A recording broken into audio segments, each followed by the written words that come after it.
પાછલા ઘણા વખતથી આપણો ચાલી રહેલો આ ગિરિરાજ ધાર્યાષ્ટક ગ્રંથ, જેના 6ઠ્ઠા શ્લોકની અંદર સાધન પ્રકરણની લીલાઓને આપણે અત્યારે જોઈ રહ્યા છીએ.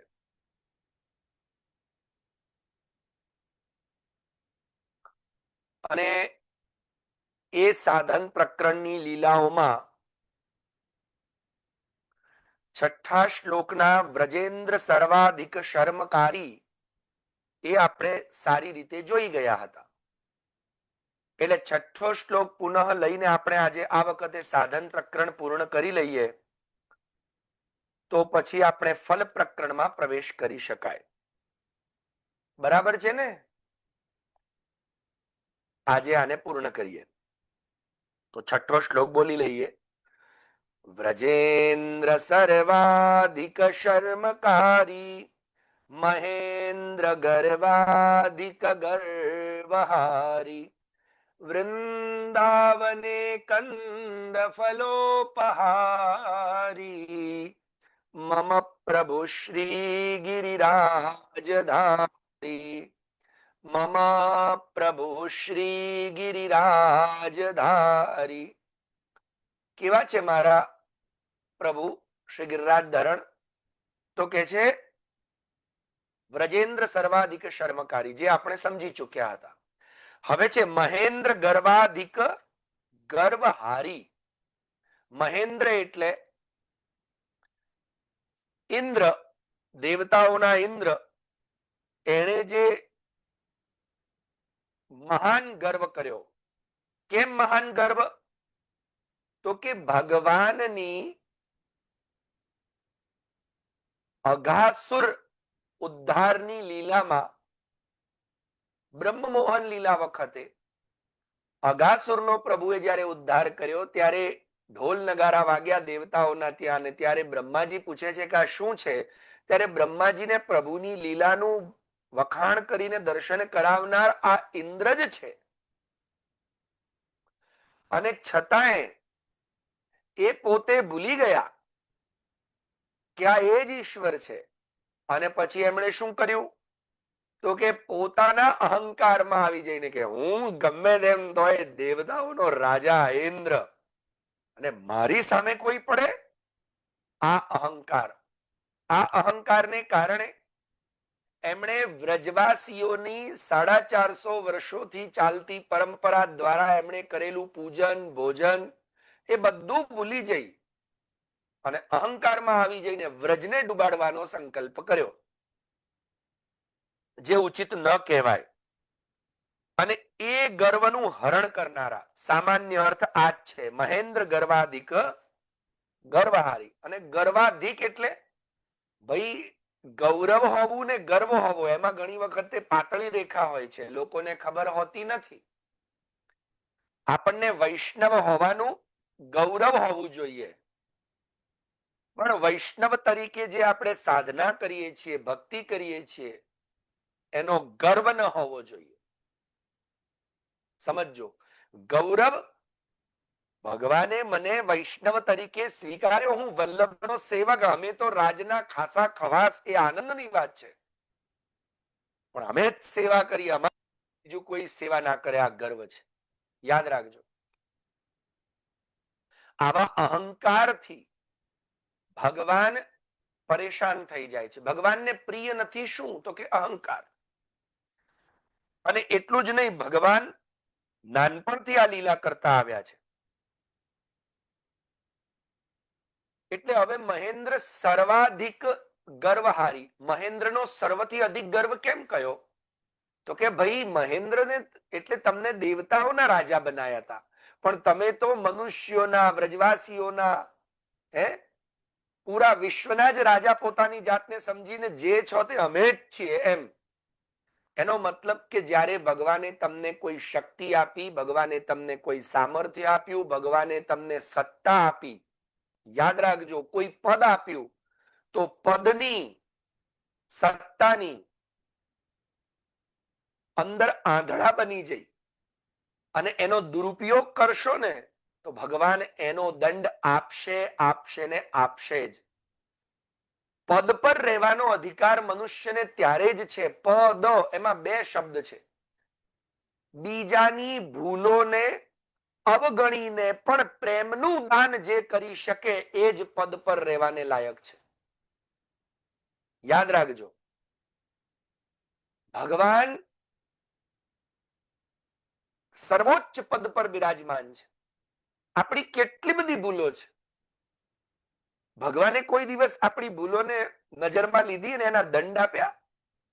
આપણે તો ઘડીએ ઘડીએ પલે પલે કેટલો અન્યાશ્રય કરતા હોઈશું, કેટલા અશુદ્ધ આચરણ કરતા હોઈશું, કેટલા અપરાધ કરતા હોઈશું. ત્યારે પ્રિયજનો,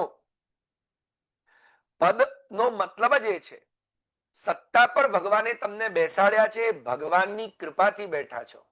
અરે હું મારી જાતે, યાદ રાખજો, એ ગર્વ તમને આ દુનિયાની અંદર દંડના ભાગી બનાવશે. એટલે જ ગોવર્ધન લીલાની અંદર ઇન્દ્રમાન ભંગ લીલામાં ભગવાન ઇન્દ્રને કહી રહ્યા છે, મામ ઐશ્વર્ય શ્રીમદાંધો દંડપાણિમ ન પશ્યતિ તમ ભ્રંશયામિ સંપદ્ભ્યો યસ્ય ચેચ્છામ્યનુગ્રહમ. ભગવાન કહે છે કે હે ઇન્દ્ર, યાદ રાખજે, આ દુનિયાની અંદર મારો એક સ્વભાવ છે કે આ દુનિયામાં જે સૌંદર્ય છે, જે નામ છે, જે રૂપ છે, જે ઐશ્વર્ય છે, જે સામર્થ્ય છે, જે સત્તા છે, જે પદ છે, એ કોનું છે? શ્રી મહાપ્રભુજી આપણને બતાવ્યું ને કે રૂપ નામ વિભેદેન જગત ક્રીડતી યોયતઃ. રૂપ અને નામ બદલી બદલી અને ભગવાન જ જગતની અંદર ક્રીડા કરી રહ્યા છે. તો એ ક્રીડા કરનારા ભગવાનને ન ઓળખીને એ ક્રીડા મારા દ્વારા થઈ રહી છે કે હું જ મહાન છું, આવું માનવું, પ્રિયજનો યાદ રાખજો હો, આ માન્યતા જ અહંકારથી ભૂલ ભરેલી માન્યતા છે. અને એટલા માટે આચાર્ય ચરણો જણાવે છે કે આપણી અંદર આ પ્રકારની માન્યતા ન આવવી જોઈએ કે જે છું તે હું જ છું. અને એ વાત ભગવાને ઇન્દ્રને કહીએ, મામૈશ્વર્ય, આ દુનિયામાં તમને રૂપ મળ્યું છે, તમને જે ગુણ મળ્યા છે, તમને જે કંઈ પણ મળ્યું છે ને, એ બધું મારા કારણે મળ્યું છે. એ રૂપ મારું છે, એ ગુણ મારા છે, એ સત્તા મળી છે મારી છે, જે માતા પિતા મળ્યા છે, તમને બુદ્ધિ આપી, આ સર્વ કંઈ મારું જ છે. અને મારું મેં તમને આપ્યું છે, અને છતાંય તમે, પ્રિયજનો, આપણને બહુ સરસ સમજાવવામાં આવે છે કે એ આપેલી વસ્તુને તમે તમારી માનીને અહંકાર કરશો ને તો યાદ રાખજો, એ વ્યક્તિને હું ભ્રષ્ટ કરી દઉં છું. એ સંપત્તિથી, જે વસ્તુથી એ અહંકાર કરે છે, ગર્વ કરે છે, એનાથી એને ભ્રષ્ટ કરી દઉં છું. કેમ? તો કે યસ્ય ચેચ્છામ્ય અનુગ્રહમ, એટલે હું કોઈના ઉપર કૃપા કરવા માંગુ તો જેમ મા બાપ લાડ કરે, મા બાપ સુખ આપે, પણ જે મા બાપ સુખ આપે, લાડ કરે, એમને દંડ આપવાનો પણ અધિકાર છે. છે કે નહીં? છે. તેવી જ રીતે પ્રિયજનો, આપણને સર્વ કંઈ આપનાર ઈશ્વર છે, પણ એ ઈશ્વરને આપણા ખોટા કર્મોનો દંડ આપવાનો પણ અધિકાર છે. આ ભગવાનને ફરિયાદ કરી અને ભગવાનને એમ ન કહી શકો કેમ આપે આવું કર્યું. બીજી વાત, આપણે દંડ એને જ આપીએ છીએ જેના ઉપર આપણને પ્રેમ હોય. કેમ? તો કે આપણે ચાહીએ છીએ કે હી ઓર શી વિલ બી પરફેક્ટ. મારું બાળક છે, એ દીકરો હોય કે દીકરી, એ શ્રેષ્ઠ હોવું જોઈએ, એનામાં આટલી કચાશ ના હોવી જોઈએ. અને જેની અંદર આપણે કચાશ ના રાખવી હોય ને, પ્રિયજનો તમે જોજો, તો આપણે શું કરીએ છીએ ખબર છે? આપણે જો કચાશ ના રાખવી હોય ને, તો આપણે જેમ સોનાના ઘરેણા બનાવતી વખતે એની અંદર કચાશ ના રાખવી હોય ને, તો સોનાને વધારે તપાવવું પડે, વધારે કૂટવું પડે, એને વધારે ઠોકાપિંડી કરવી પડે, હે, એને ઘસાવવું પડે. જે વાત ચાણક્ય ઋષિએ કહી ને કે યથા ચતુર્ભી કનકમ પરીક્ષતે શ્રુતેન નિઘર્ષણ છેદન તાપ તાડનૈ તથા ચતુર્ભી પુરુષ પરીક્ષતે. સમજ્યા? શ્રુતેન શીલેન ગુણેન કર્મણા. 4 પ્રકારે સોનાની પરીક્ષા થાય. પરીક્ષા ઇન ધ સેન્સ સોનાને મુકુટ બનાવવા માટે 4 પ્રોસેસમાંથી ગુજરવું પડે અને ત્યારે એ મુકુટ રૂપે ભગવાનના શ્રી મસ્તક પર બિરાજે. એમ તમારે દુનિયામાં ઊંચું સ્થાન જોઈતું હોય ને તો આ 4 વસ્તુઓથી જેમ સોનું પાસ થાય ને આપણે પાસ થવું પડે.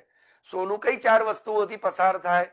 તો કે નિઘર્ષણ, એને ઘસાવવું પડે પહેલા, પછી છેદન, કપાવવું પડે, પછી તાપ, તપવું પડે, અને તાડનૈ, દુનિયાના લોકોનો વહેનો. એટલે તમે સમજો, નિઘર્ષ ઘસાવો એટલે તમે જ્યાં સુધી દુનિયા માટે, ગુરુ માટે, ધર્મ માટે, પોતાના પરિવાર માટે ઘસાશો નહીં ને ત્યાં સુધી એની કોઈ વેલ્યુ નથી. ઘસાવવું પડશે, થોડું કપાવવું પડશે, એટલે પોતે ઓછું કરીને પણ બીજા માટે કંઈક કરવું પડશે. છેદન એટલે નિઘર્ષણ, છેદન અને તાપ, પછી તપવું પડશે, ઘણી મહેનત કરવી પડશે. કોઈ પણ વ્યક્તિ ઊંચા સિંહાસને બેઠો હોય ને એ ખાલી આમ કે ને કે કોઈકના આમ બસ લિફ્ટ કરવાથી ચડી ગયો હોય એવું ન બને. અર્થાત જે લોકોને રાતોરાત કરોડપતિ થવું છે, જે લોકોને રાતોરાત સુખ સાહેબી જોઈએ છે ને એ લોકો રાતોરાત સુખ સાહેબી મેળવવાની લાયમાં ને લાયમાં રાતોરાત રોડપતિ થતા અમે જોયા છે અને જીવનને બરબાદ કરતા જોયા છે. માટે ઘણું તપવું પડે. જેમ પેલા કાચબા ને સસલાની ગેમની અંદર કાચબો તપે, દોડે, ચાલે, એમ ઘણી મહેનત કરવી પડશે. અને તાડ નહીં, લોકોના કડવા વેણ સાંભળવા પડશે, ઘણા એવા કડવા વ્યવહારોના માર ખાવા પડશે. એવી રીતે જો તમે મનુષ્ય તરીકે આ દુનિયામાં આવ્યા છો તો તમારી અલગ પ્રકારે પરીક્ષા થશે. અને તમારા ઉપર કયા? તો કે શ્રુતેન શીલેન ગુણેન કર્મણા. સૌથી પહેલા શ્રુતેન, તમારું જ્ઞાન. જ્ઞાન વગર આ દુનિયામાં તમારી કોઈ વેલ્યુ નથી, યાદ રાખજો. શ્રુતેન, પછી શીલેન. ચાણક્ય કેટલી સરસ સરસ વાતો કરે છે. નીતિ શાસ્ત્રકારો જેવા તેવા થોડી છે. આજથી 2,500 વર્ષ પહેલા એમણે આટલી શ્રેષ્ઠ. તો શ્રુતેન શીલેન, શીલ એટલે તમારું ચારિત્ર્ય, તમારો સ્વભાવ.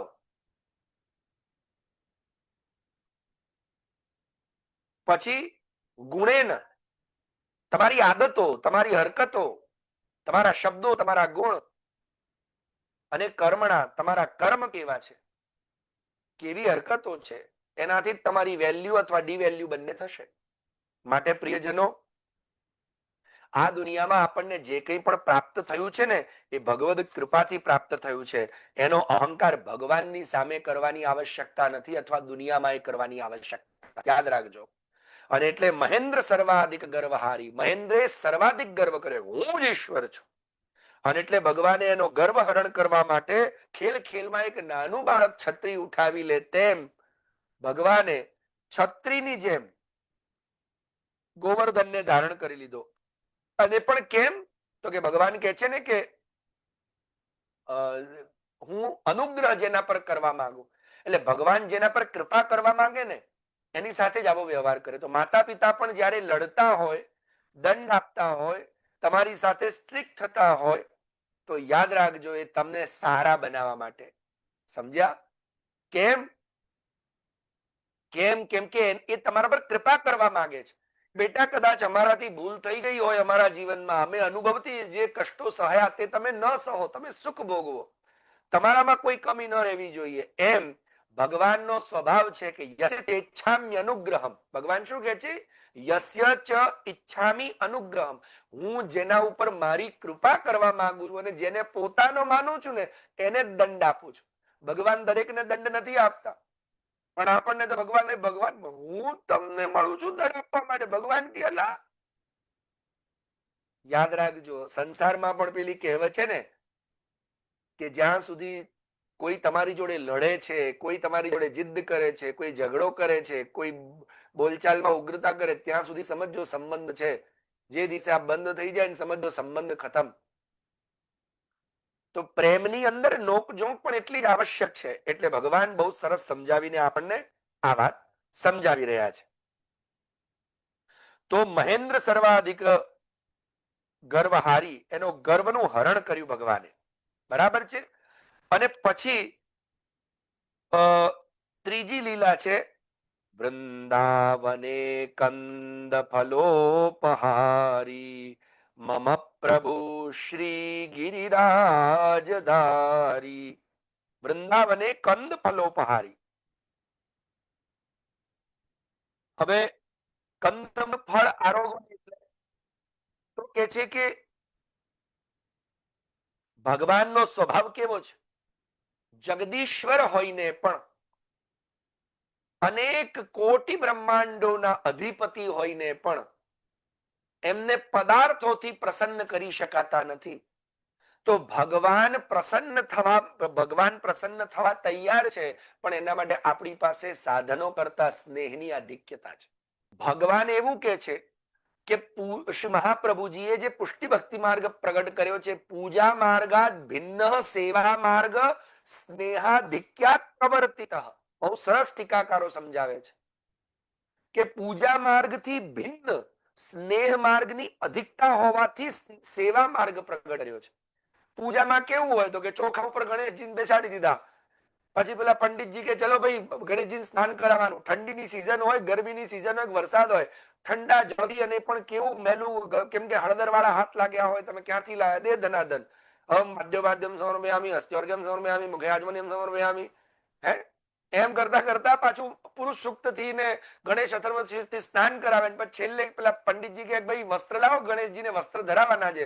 હવે પેલા યજમાન કે વસ્ત્ર તો લાવ્યા નથી, ભૂલી ગયા. તો કે કઈ વાંધો નહીં, વસ્ત્રાભાવે અક્ષદાન સમર્પયામિ. બોલો, વસ્ત્રાભાવે અક્ષદાન, વસ્ત્રના અભાવે આવડું મોટું ગણેશજીનું ધુંધાળા દેવ અને એના શરીર પર ચોખા ચોટાડો, કેમ ચાલે? આવું જ જો યજમાન કરે તો કે પંડિતજી અમે દક્ષિણા લાવવાનું ભૂલી ગયા છીએ, તે વખતે પંડિતજી આવું નહીં બોલે કે દક્ષિણા ભાવે અક્ષદાન સમર્પયામિ, ચોખા આપી દો 4 દક્ષિણાના બદલામાં. તો એ પણ આ પૂજા માર્ગ છે. ત્યાં ભાવની પ્રાધાન્યતા નથી, ત્યાં પૂજાની પ્રાધાન્યતા, વિધિનું ધ્યાન છે, વિધિ ઉપર ભાર છે. એ વિધિ કેવી રીતે થઈ રહી છે, કેવો ભાવ છે, કઈ વસ્તુ છે, એનાથી કાંઈ મતલબ નથી. પૂજા નથી થઈ શકતી, કઈ નહીં, ભગવાનનું પોટલું બાંધીને માળીએ ચડાવી દો. કોઈ કરવા વાળું આવ્યું છે તો માળીએથી નીચે ઉતારીને પાછા નવડાવી દો. પણ આપણા ત્યાં નહીં. સેવા માર્ગમાં સ્નેહની અધિકતા છે. સમજ્યા? એટલે આપણે જયારે પૂજા માર્ગમાં ભગવાનના ઉપર ફૂલ ચડાવવાના હોય એટલે પંડિતજી કે ચલો બધા પુષ્પ હાથમાં લઈ લો, બધા જો જાત જાતના ફૂલો હાથમાં લઈ લે. એમાં પાંદડા આવી જાય, ડાળી આવી જાય, કાંટાળું ફૂલે આવે, બધું આવે, ભેગું ભેગું કરી અને જયારે બોલે ને કે મંત્ર પુષ્પાંજલિ સમર્પયામિ અને એમ કરીને સેવંતિકા બકુલ ચંપક પાટલાબ્જ કન્યા પુણ્યા ગજાત પુષ્પૈ બિલ્વ પ્રવાલ તુલસી દલમાલ દેવી સ્વામ પૂજયામિ જગદીશ્વર મે પ્રસિદ્ધ. હે ભગવાન પ્રસન્ન થાય એમ કરીને ફૂલ ફેંકે. હવે એમની આંખમાં જાય, કાનમાં જાય, એમાં એની ડાળખી વાગે, ડીટું હોય, પાંદડું હોય, બધું જ ચાલે. અહીંયા નહીં, આ તો સેવા માર્ગ છે. એટલે ફૂલમંડલી ભરતી વખતે વિચાર કરવાનો. જે લોકો અત્યારે ઉષ્ણકાળમાં ફૂલમંડલી ભરતા હોય ને, વિચાર કરીને ભરજો. પેલી બજારમાંથી તમે ફ્રેમ વાળી ફૂલમંડલી લઈ આવો છો, પણ એ ફૂલમંડલી એવી લાવતા, એક નહીં લાવતા, 3 લાવજો ભાઈ, અથવા 4 લાવજો. લાવો ને એવી તો 4 લાવજો. એક આગળ પધરાવજો, એક પાછળ પધરાવજો, એક ડાબી બાજુ ને એક જમણી બાજુ. કેમ? તો કે ચારે બાજુ ભરજો એને વસ્ત્ર સાથે ફૂલ. નહીં તો પેલી સિંગલ વાળી જે ફ્રેમ વાળી લઈ આવો છો, એમાં કાણા આપેલા હોય, એમાં તમે પેલા ડાળી વાળા ફૂલ ભરાય, 5 મિનિટમાં તો ફૂલમંડલી ભરાઈ જાય, ખાલી એક આટલા 100 ગ્રામ છૂટા ફૂલથી. પણ તમે કોઈ દિવસ વિચાર કર્યો એમાં પ્રભુનું સુખ છે કે આ પૂજા માર્ગ છે? કેમ કે ડાળીઓ જે ભગવાન તરફ જાય, ફૂલ તમને દેખાય, એટલે તમને ભગવાન ફૂલમાં બેઠેલા હોય એવું લાગે. તો આ શું શોભાજીનો બિઝનેસ છે કે પ્રભુના સુખનો વિચાર છે? નિકુંજ સિદ્ધ ક્યાં થઈ? તો હવે કરજો તો 4 લાવજો અને ચારે બાજુથી એને પછી એની લળ ભરાવી બનાવીને ભરજો ને ઉપર આમ ટોપલી મૂકી અને ટોપલીમાં ફૂલ ભરાવજો તો ચાલશે. નિકુંજ સિદ્ધ થઈ જશે.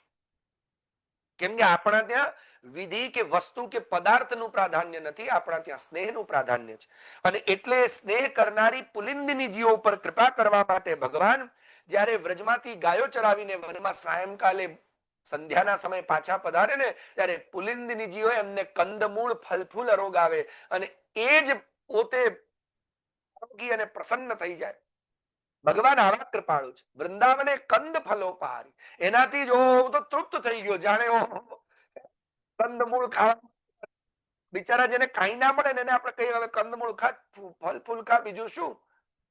બાકી રાજાઓના ત્યાં તો, અને આ તો અનંત કોટી બ્રહ્માંડોના નાયક છે, એને ક્યાં કમી છે.